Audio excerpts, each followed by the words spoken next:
Hello दोस्तों, एक बार फिर से स्वागत करता हूं आपके अपने YouTube channel Raj all about study पर। दोस्तों आज अपन बात करने वाले हैं लॉ ऑफ केमिकल कॉम्बिनेशन के बारे में। दोस्तों केमिकल कॉम्बिनेशन, रासायनिक संयोग के नियम दोस्तों क्या होता है। सबसे पहले मैं बता दूं रासायनिक संयोग कहते किसे। रासायनिक संयोग दोस्तों जब दो या दो से अधिक पदार्थ आपस में संयोग कर कोई नया पदार्थ बनाते हैं, वो जो आपस में संयोग करते हैं उसी को दोस्तों बोलते हैं रासायनिक संयोग। चलिए, अब रासायनिक संयोग को 5 भागों में बांटा गया। 5 टाइप होते हैं। पहला है दोस्तों law of conservation of mass, द्रव्यमान संरक्षण का नियम। दूसरा है दोस्तों लॉ ऑफ कांस्टेंट प्रोपोर्शन, स्थिर अनुपात का नियम। तीसरा है दोस्तों लॉ ऑफ मल्टीपल प्रोपोर्शन, गुणित अनुपात का नियम। चौथा है लॉ ऑफ रेसिप्रोकल प्रोपोर्शन, व्युत्क्रम अनुपात का नियम। पांचवा है दोस्तों गे-लुसाक्स लॉ ऑफ गैसेस वॉल्यूम, गे-लुसाक का गैस आयतन का नियम। तो दोस्तों ये 5 नियम ऐसे हैं जो लॉ ऑफ केमिकल कॉम्बिनेशन के होते हैं। चलिए हम आपको बताते हैं पहला नियम के बारे में। तो दोस्तों चलिए चलते हैं रासायनिक संयोग के नियम के पहले नियम की ओर।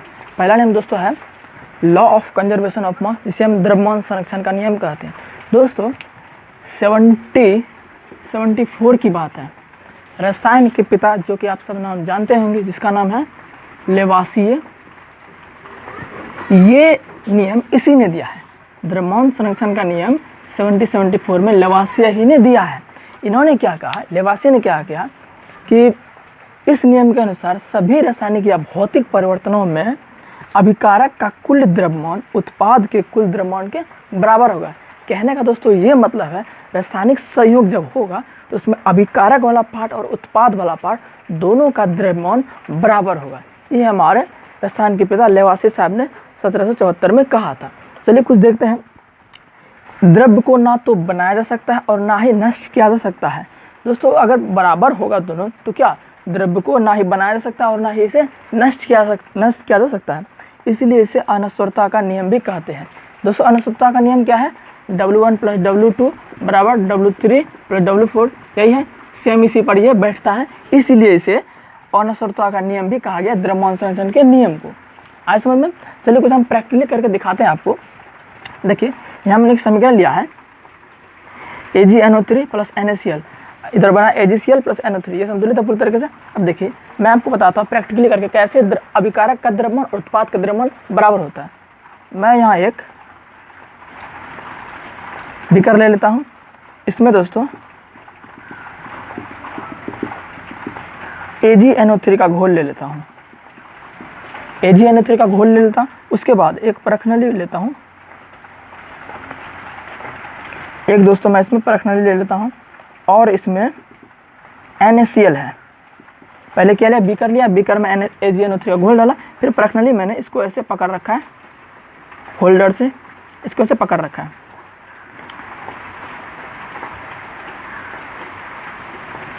इसको ऐसे पकड़ रखा। तो मैंने क्या किया लिया, AgNO3 लिया और NaCl लिया। दोस्तों ये जो है अभी ये दोनों अभिक्रिया आपस में नहीं किया है। मैं लिख देता हूँ अभिक्रिया नहीं किया है। अभिक्रिया नहीं किया मतलब अभी जो है इसको हम बांध के रखें। इसको क्या करें दोस्तों, इसको बांध के रखें। जब इसको इसमें गिराएंगे तभी तो अभिक्रिया करेगा ना। अब इसका हम वेट माप लेते हैं। एक वेट मशीन है दोस्तों, समझ लीजिए वेट मशीन है। वेट अगर मापे तो सपोज मानिए इसका कुछ वेट 200 ग्राम या कुछ भी रहे, वेट हम तो देखे नहीं है, मान लीजिए 200 ग्राम। अब दोस्तों अभी ये अभिक्रिया नहीं किया है तो इसका वेट दोस्तों 200 ग्राम है। अब देखिए, अब जब हम अभिक्रिया कराते हैं, अभिक्रिया कराए तो इसमें AgNO3 है, इसमें AgNO3 है। अब जो परखनली दोस्तों ये क्या था, मैंने इसको बंद करके रखा था। अब इसमें डाल दो। क्या करें दोस्तों, मैंने इसको अच्छी तरह से डाल दिया, इसको इसमें अब डाल दिया। ये क्या था, NaCl था। इसको जब मैंने इसमें डाला, अब ये इसको जब खोल दिया, यहाँ क्या था बंधा हुआ था, अब इसमें खोल दिया तो इसमें गिर गया। जब गिर गया तो क्या करेगा दोस्तों, ये दोनों आपस में अभिक्रिया करेगा। अभिक्रिया करेगा तो क्या बनेगा, AgNO3 NaCl। तो AgCl का दोस्तों AgNO3 NaCl से अभिक्रिया कर AgCl बनाएगा, यानी सिल्वर क्लोराइड बनाएगा और NO3 का एक्वा सॉल्यूशन रह जाएगा। तो ये जो बनेगा ये हमारा नीचे रह जाएगा, एक अवक्षेप रह जाएगा। इसमें किसका, AgCl का अवक्षेप रह जाएगा। मैंने अवक्षेपण अभिक्रिया आपको पढ़ाया है। इसमें क्या रह जाएगा, अवक्षेप रह जाएगा। अब क्या लगता है, पहले हमने वेट मापा था 200 ग्राम था, इसमें क्या था, मैंने इसमें ये नहीं डाला था। अब देखिए इसमें जब डाल दिया है फिर भी हम जब वेट करते हैं तो इसका 200 ग्राम ही होता है। इससे क्या पता चलता है आपको कि दोस्तों अभिक्रिया करने से पहले और अभिक्रिया करने के बाद भी दोस्तों उसका वेट वही रह रहा है। यही हमारा द्रव्यमान संरक्षण का नियम कहता है। तो उम्मीद करता हूँ ये आपको अच्छा लगेगा। अब चलते हैं हम दूसरे नियम की ओर, जो कि है दोस्तों स्थिर अनुपात का नियम, स्टैंड प्रोपोर्शन, स्थिर अनुपात का नियम। ये नियम दोस्तों प्राउस्ट ने दिया था, याद रख लीजिए भाई, ये नियम प्राउस्ट ने दिया था। कभी कभी ऑब्जेक्टिव में पूछ लेता है तो याद रख लीजिए आप, वो वाला नियम किसने दिया था? लेवोजिए ने दिया था, द्रव्यमान संरक्षण का नियम। अब ये नियम की ओर चलते हैं, क्या है? स्थिर अनुपात का नियम। कहते किसे? पहले ये स्टेटमेंट जरूरी है दोस्तों, क्योंकि स्टेटमेंट ये हमें लिखना होता है एग्जाम में। तो कह रहा है इस नियम के अनुसार एक शुद्ध रासायनिक यौगिक हमेशा समान तत्वों से मिलकर बना होता है, जो कि उनके द्रव्यमान के निश्चित अनुपात में होते हैं, चाहे वह किसी भी विधि या किसी भी स्रोत से बनाया जाए।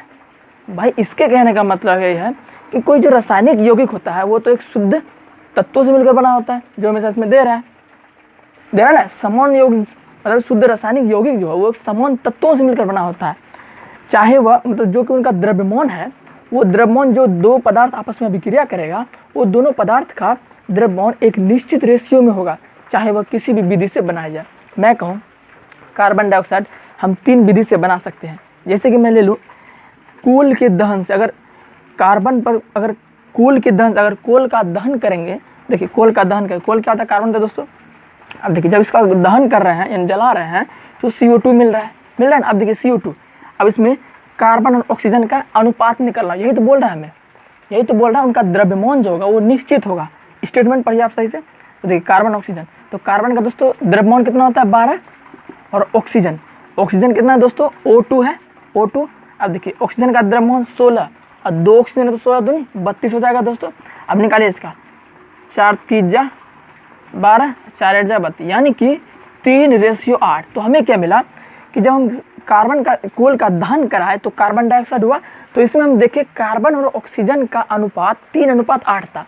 अब चलिए और भी देखते हैं, मैंने यहाँ क्या कहा है, चाहे वो किसी भी स्रोत से बनाया जाए फिर भी उसका रेशियो एक ही होने वाला है। अब चलिए हम कार्बन डाइऑक्साइड दूसरे मेथड से बनाते हैं। जैसे यहाँ ले लूँ मैं CaCO3, क्या दोस्तों? चूना पत्थर है। देखिए मैंने लिख रखा है चूना पत्थर का ताप करने से, मतलब जब इसको गर्म करेंगे, ठीक है, मैंने गर्म का चिन्ह दे दिया, गर्म का चिन्ह है, याद रखिए। जब CaCO3 को मैंने गर्म किया तो क्या बना? कैल्शियम ऑक्साइड और कार्बन डाइऑक्साइड। देखिए इस विधि से भी मैंने कार्बन डाइऑक्साइड बनाया। अब देखिए इसमें भी आप निकालिए फिर कार्बन और ऑक्सीजन का अनुपात, तो कार्बन का परमाणु द्रव्यमान 12 और रेशियो ऑक्सीजन 2 है तो 16 होता है, 16 दूनी 32 हो जाएगा। तो इसमें भी आपको क्या मिला? 3:8 ही मिला। कराइए, 4 3 जा 12, 4 8 जा 32, 3:8 ही मिला आपको। फिर देखिए तो इससे आपको क्या पता चला? इससे भी CO2 में इतना ही रेशियो, और फिर CaCO3 का ताप विघटन करा, इसमें भी CO2 का इतना ही विधि। एक और लेते हैं, एक और दोस्तों, चूना पत्थर या संगमरमर बोल दो, कुछ बोल दो, CaCO3 में जब तनु HCl का अभिक्रिया कराते हैं, CaCO3 के साथ तनु HCl का अभिक्रिया कराते हैं, तो हमें क्या क्या प्राप्त होता है? एक होता है CaCl2 और दूसरा होता है जल दोस्तों, और तीसरा होता है कार्बन डाइऑक्साइड। देखिए इस अभिक्रिया से भी हमें कार्बन डाइऑक्साइड मिल रहा है, तो आपको क्या लग रहा है कि इसमें भी इससे भिन्न होगा अनुपात? नहीं होगा, इसमें भी इसका अनुपात 3:8 ही होने वाला है। देखिए इसमें भी कार्बन 1 है, यानी कि परमाणु द्रव्यमान 12 होगा, और ऑक्सीजन क्या है? 2 है, तो 16 16 दूनी 32, तो कराएंगे तो कितना दोस्तों? 3:8 ही मिलेगा। मैं चलिए दिखा देता हूँ आपको, कार्बन 3:8 ही निकलेगा।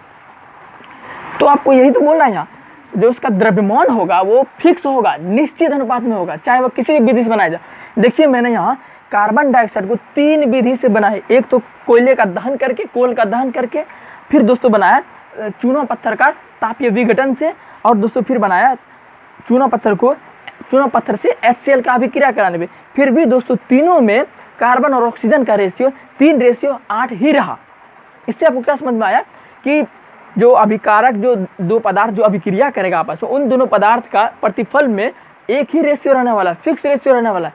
जिसे मैं आपको उदाहरण ले लूँ तो जल का H2O में दोस्तों H1 कितना? 1, और ऑक्सीजन सॉरी H2O है ना, H2O। अब हाइड्रोजन का द्रव्यमान 1 और 2 हाइड्रोजन है तो 2 हो गया, अब 16 इसका होगा। अब इसको कटाओ, 2 1 हम 2 और 2 16, यानी कि 1:8, यानी कि H2O में 1:8 ही रहने वाला।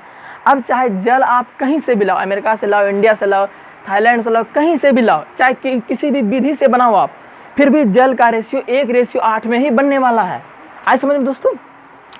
चलिए इस नियम की कुछ सीमाएं हैं जो कि हम देखते हैं। चलिए सीमाएं मैंने भी लिख रखा है, आप इसको स्क्रीनशॉट जरूर ले लीजिएगा वीडियो के शुरू में।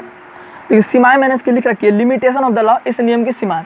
दोस्तों यहाँ लिखा है जब समान यौगिक में एक ही तत्व के दो समस्थानिक भाग लेते हैं तब उनका अनुपात भिन्न होगा। इसके कहने का मतलब है जब एक यौगिक होता है उसमें अगर एक तत्व का दो समस्थानिक भाग लेगा तो यह इस नियम का पालन नहीं करेगा। देखते हैं दोस्तों, कार्बन का दोस्तों समस्थानिक है, एक 12 होता है, एक 14 होता है, दो समस्थानिक होता है। अब देखिए जब C12 ऑक्सीजन से अभिक्रिया करता है तो CO2 बनता है। इसमें देखिए कार्बन और ऑक्सीजन का रेशियो 3:8 है, ये तो ठीक है। अब दोस्तों कार्बन का एक और समस्थानिक है C14, अगर C14 ऑक्सीजन से अभिक्रिया करता है तो दोस्तों CO2 बनता है, CO2 बनेगा, लेकिन इसका रेशियो भिन्न होगा। देखिए यहाँ 14 है तो द्रव्यमान 14 होगा दोस्तों, ऑक्सीजन का 2 है, 16 दूनी 32 होगा। अब इसको अगर घटाएंगे 2 × 14 2 × 16 32, यानी कि 7:16 निकल रहा है। इससे आपको क्या पता चला कि देखिए इसमें क्या था, ये 3:8, हमारा तो कार्बन ऑक्सीजन 3:8 में रहना चाहिए, लेकिन यह 7:16 में है। तो ये नियम क्या, ये जो है इस नियम का पालन ये अभिक्रिया नहीं करेगा। तो इससे कहने का मतलब है जो शुद्ध यौगिक होता है उसमें एक तत्व का ही समस्थानिक होना चाहिए, ना कि तत्व के दो समस्थानिक। आज समझ दोस्तों। तो दोस्तों ये वीडियो आपको बहुत